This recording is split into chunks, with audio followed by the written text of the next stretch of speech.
রং লেখা আর্টের সবাইকে স্বাগতম। বন্ধুরা দেখো, আবার একটি অন্যরকম ভিডিও নিয়ে আসলাম তোমাদের মাঝে। তো তোমরা দেখতেই থাকো শেষ পর্যন্ত যে কি হয় ড্রয়িংটা।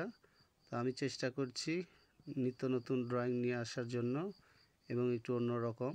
তো রং লেখা আর্টের পক্ষ থেকে চেষ্টা চলছে ব্যতিক্রমী সব ড্রয়িংগুলো দেওয়ার। তো আজকেও একটি ড্রয়িং করলাম। তো তোমরা অবশ্যই ড্রয়িংটি দেখবে এবং লাইক কমেন্ট শেয়ারটা করে দেবে। আর আমি এই যে সবুজ কালার দিয়ে একটা পাতা হাতের উপরে আঁকলাম। আঁকার পরে মাঝখানে একটি পুরাতন পয়সা এখানে রাখবো। তারপরে কি হয় তোমরা দেখো। এই যে এভাবে ধীরে ধীরে পাতাটি কমপ্লিট করার চেষ্টা করছি। পাতাটি হয়ে গেল। এই যে মাঝখানে একটি পুরাতন পয়সা দিলাম, এবার লাল রং দিলাম, বাংলাদেশি ন্যাশনাল ফ্ল্যাগের একটি আকৃতি তৈরি করে ফেললাম।